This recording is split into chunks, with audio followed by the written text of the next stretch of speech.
안녕하십니까. 무작정 리뷰를 해보는 소마시네마 막리뷰.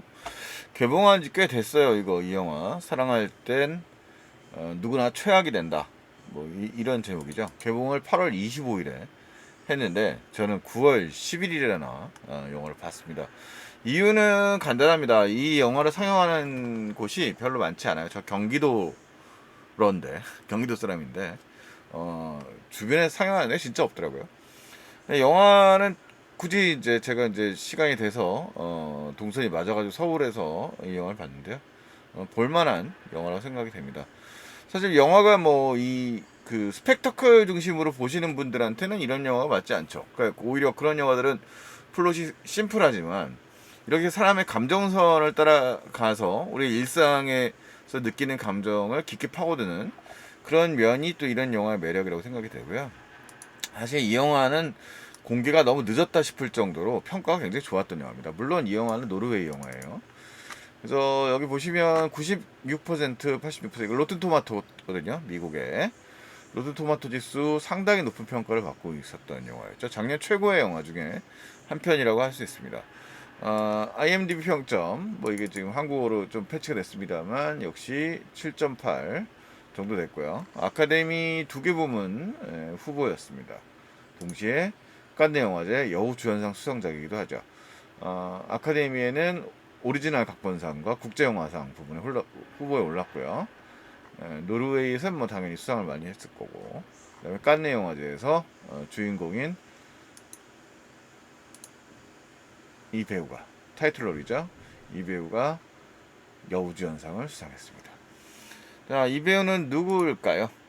이 배우의 이름은 어머, 자, 한국 패치를 보죠.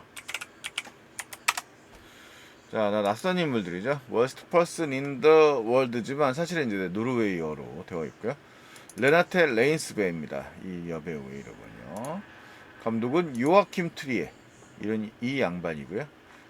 알려진 영화는 사실은 많지 않고 될 만한 영화가 공개가 됐었고요. 라우드 댄 밤즈라고 해서 영화 또 공개됐습니다. 뭐 이 세 편 정도의 영화가 국내에서 공개가 됐고 다운로드도 가능한 영화들이네요. 네, 이 영화 다운로드 가능하고요. 네, 감독의 영화를 이해하려면 이제 전작들을 좀 살펴보시는 게 좋겠습니다. 어쨌든 근데 이 영화는 사실은 사랑할 때 누구나 최악이 된다는 장르적을 보시면 로맨스 드라마 코미디죠. 이 코미디 영화예요. 로맨틱 코미디에 가까운 영화인데 이게 미국식 로맨틱 코미디의 뭐 그런 달콤한 맛만 살리는 것이 아니라 현실에서 느낄 수 있는 달콤 쌉싸름한 진짜 사랑 이야기를 담았다라고 말할 수 있을 만한 영화입니다. 주인공은 지금 이 밝게 웃고 있는 이 여인이죠. 사진 찾고 있어요. 네. 이 인물, 이 분입니다.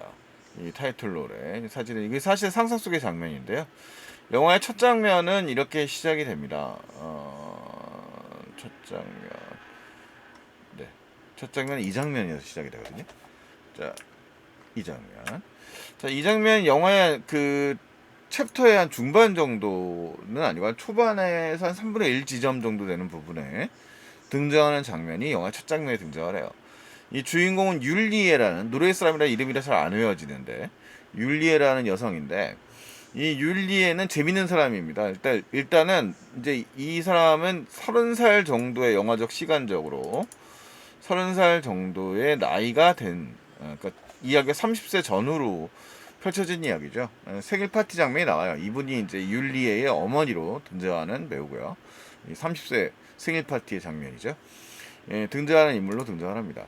근데 이 율리에가 아직 말하자면 자신의 진로를 확정짓지 않고 있어요. 처음에 등장했었을 때는 의학을 공부하고 있다가 자신이 이제 의학에 맞지 않다라는 걸 느끼고 심리학으로 그 자신의 전공을 바꿉니다. 다시 뭔가에 꽂혀서 사진으로 전공을 바꿨다가 좀 글 쓰는 쪽에도 발을 담그게 돼요. 그래서 율리에는 아직까지는 물론 나이는 성인이긴 하지만 자신의 이제 확실한 진로적 그 성숙의 측면이라고 봤을 때는 완벽하게 성숙된 사람이라고 볼 수 없어요. 뭐 사실 그렇죠. 뭐 우리가 뭐 어른이라고 해서 모두 성숙한 건 아니니까 미숙한 상태인 거죠. 그리고 미숙한 상태에서 대부분 우리는 사랑을 맞이하게 됩니다. 사랑이라는 감정도 겪게 되죠. 그래서 이 율리에가 결국 사랑이라고 하는 감정을 맞이하면서 겪는 여정이, 그러니까 성장까지, 마지막에 이제 성장, 방황 뭐 이런 것들을 같이 다루고 있는데, 그 이야기를 달콤하게도 그리고 쌉싸름하게도 그리고 정말 아름답게도 그렸다가 아프게도 그렸다가 하는 영화라고 할 수 있겠습니다. 그러니까 우리 인간사의 모습의 압축이라고 말할 수 있겠죠. 율리에가 사랑하는 거는 처음에 이제 그런 아까 말씀드렸던 서두에 두 가지의 감정을 거치면서 만나게 되는 두 남자가 있습니다. 그러니까 먼저 이 남자는 나이가 좀 더 많은 사람이에요. 율리에가 30살 정도, 20대 후반이었으니까 그때 만난 사람은 자신의 진로를 찾으면서 일종의 멘토 같은 인물이라고 할 수 있는 사람이죠. 그 사람이 악셀이라고 하는 사람입니다. 이 남자죠. 악셀이라는 남자인데 약간 사진이 뜨뜻하지가 않네요. 악셀이라는 남자인데 이 남자는 어느 정도 성공한 만화가예요. 그래서 나름대로 뭐 언론의 조명도 받고 라디오도 출연하고 유명세를 떨치고 있는, 그리고 자신이 이제 원작인 애니메이션 영화도 만들어질 정도로 영향력 있는 예술가이자 성공적인 사람인 거죠. 그래서 맨 처음에 이제 율리에는 이제 그 동안에 뭐 짧게 영화의 그 몽타주처럼 짧게 묘사가 되는 과정을 통해서 정말 이 남자에게 마음이 든다고 하고 동거를 시작을 합니다. 뭐 노르웨이니까요. 자, 그러면서 자신이 이제 공부를 같이 해나가는 거죠. 서점에서 일을 하면서 동시에 이제 자신의 뭐 사진이라든가 이런 공부들을 같이 해요. 예술가로서의 공부를 마치 하는 사람이기 때문에 예술가로서의 성취를 이룬 악셀은 그에게 이제 일종의 모범적인 모델이 될 수도 있습니다. 근데 일단 세대차가 많이 나죠. 그래서 영화의 첫 장면은 이 율리에가 느끼는 불편한 감정 같은 장면이 나타나요. 율리에가 이 악셀의 나이 든 친구들, 이미 가정을 이룬 사람들도 있고 아이들도 있고 아직까지 율리에는 자신이 준비되었다고 느끼지 않습니다. 악셀은 자신이 나이가 있기 때문에 빨리 율리에와 자녀도 갖고 싶어하고 뭔가 사랑을 완성짓고 싶어하죠. 하나의 형태를 이루고 있다는 거예요. 하지만 율리에는 사실 엄마가 나타나기도 합니다만 사실 완벽한 아버지를 가지고 있지 못한 사람이에요. 일찌감치 이 율리에는 아버지와도 만나고 어머니와 같이 살기도 했었던 아주 친밀한 사이입니다만 아버지랑은 거리가 있는 사람이죠. 이 영화 속에서 아버지는 율리에 되게 중요하게 생각할 수 있는 생일이라는 행사에 참여하지 않고 약간 거리감을 두고 있는, 율리에가 미워하는 그런 측면을 가지고 있는 사람입니다. 그래서 이 이성적인 남자인 악셀은 이 율리의 그런 감정, 아버지에 대한 그런 좀 증오감 같은 감정들을 통해서 들을 좀 심리학적으로 이해하려고 하는 사람이에요. 사실 악셀은 전 세대적인 측면도 사실은 노르웨이의 그런 측면도 보고 있다는 생각이 드는데, 감독은 좀 더 이성적이고 프로이드를 논하거나 하는 측면에 해당되는 그런 면을 강조하는 인물입니다. 이성적인 사람이죠. 하지만 율리의 경우에는 아주 이성적이었던 외과 의사의 길을 걷다가 충동적으로 심리학의 길로 접어섰죠. 그러니까 이성에서 좀 더 사람의 감정에 가까운 부분도 있고, 그 다음에 좀 더 감각적인 사진이라고 하는 예술의 파트로 들어온 사람이란 말이에요. 그래서 이 율리에는 자신의 감각 그 자체를 갖다가 좀 이해해 줬으면 하는 마음이 있는 거예요. 그 거리감이 바로 이 악셀과의 거리감입니다. 이 둘이 미워하는 건 아니에요. 이렇게 말을 하죠. 난 당신을 사랑해, 하지만 사랑하지 않아.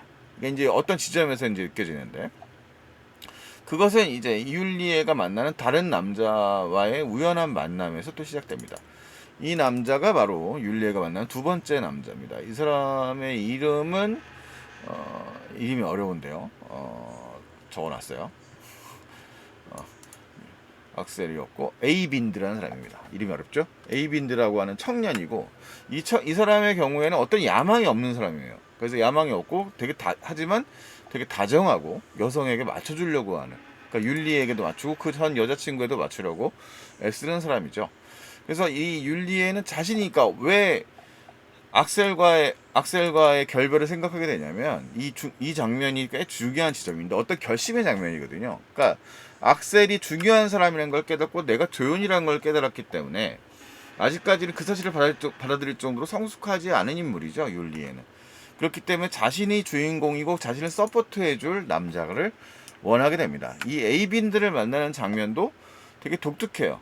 에이빈드라고 하는 사람을 만나게 된 과정은 이 사람이 어떤 그냥 충동적으로 이 둘이 만남에 그 아까 말했던 악셀의 어떤 출판 기념회 같은 파티를 벗어났어요. 자신이 주인공이라고 아니라는 걸 감정을 느끼고 나서 벗어나서 누군가의 결혼식이 되는 결혼식 장소에 그냥 파티에 난입을 해.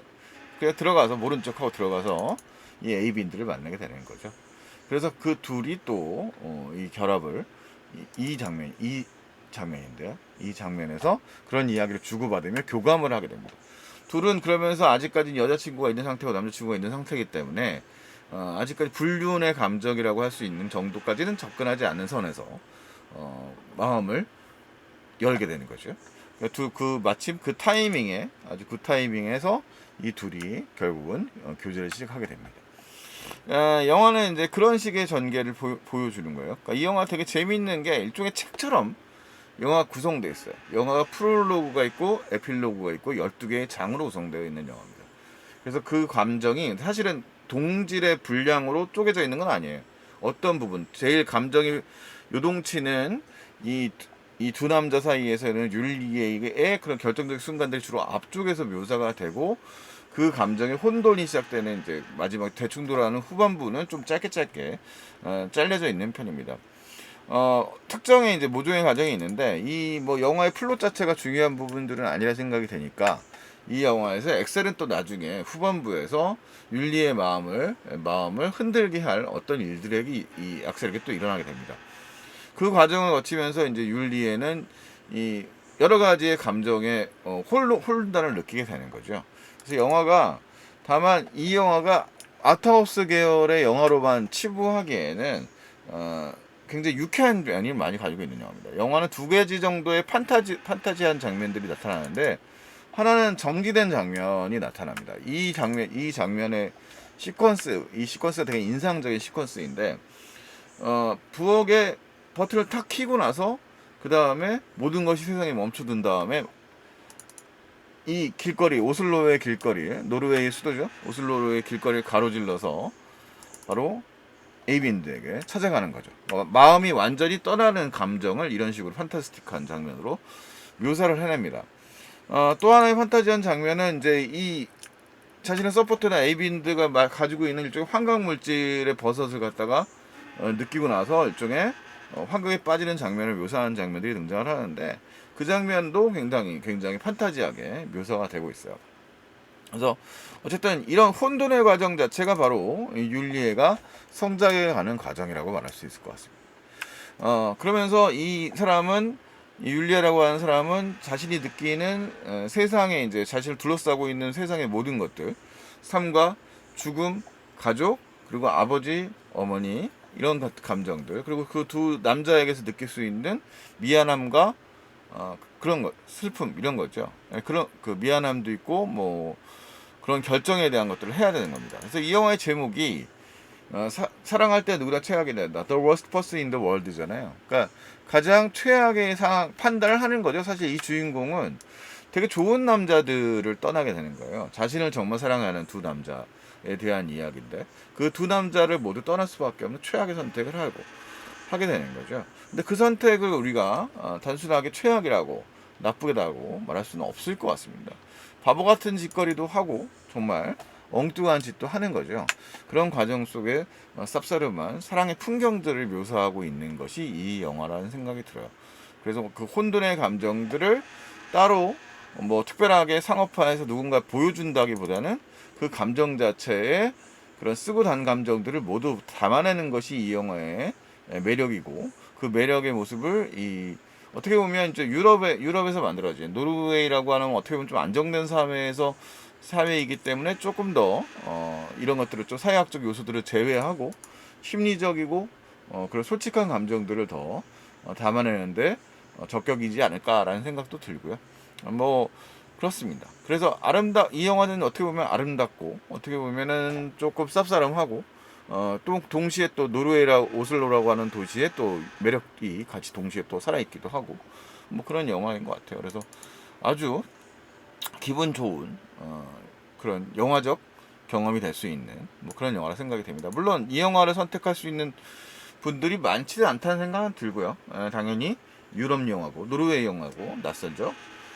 그렇지만 뭐 언젠가 기회가 되신다면 너무 스토리에 매달리지 마시고 이 12개 장에서 생기는 그 감정의 요동들이 이 영화의 매력이에요. 그 속에서 느끼는 율리뿐만 아니라 악셀이라든가 그다음에 에이빈드, 어떻게 보면 순진하게 짝이 없는 이 다정한 에이빈드라는 친구가 느끼는 혼돈, 이런 경우도 바로 우리가 느낄 수 있는 감정이겠죠.